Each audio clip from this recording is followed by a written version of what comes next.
For the writer and philosopher Albert Hubbard, preserving traditional American arts and crafts was more than just an idea. Some 120 years ago, Hubbard founded an artisan community in the village of East Aurora, New York, and today the Roycroft Campus is still there, developing and spreading the ideas of its founder.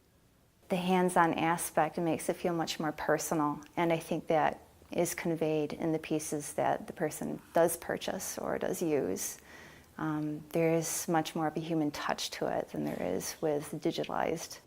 In 2018, sharing your thoughts with the world is easy. Just grab a smartphone and make sure there is an internet connection. But things were different a century ago and stayed that way at Roycroft. There's a lot more aspects that we take for granted when we're working with, Microsoft Word or any sort of computer program.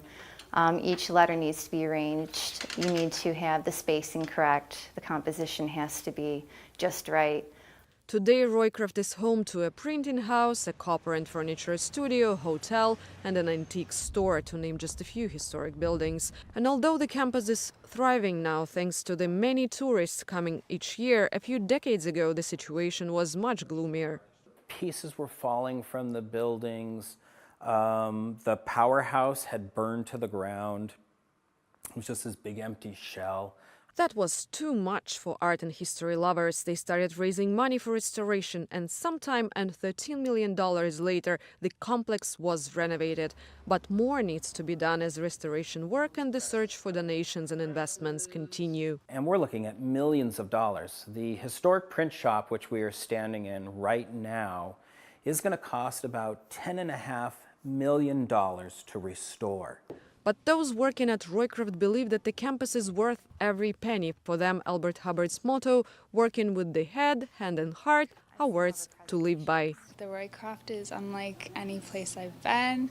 The handmade goods, it's just all so beautiful here, and it really calms me down. When you walk on the campus, you just kind of get a feeling, something that you can't replicate somewhere else. And I think that's the deep, rich history that belongs to this place. Olga Loginova, Michael Eccles, VOA News, East Aurora, New York. Okay, it's still fragile.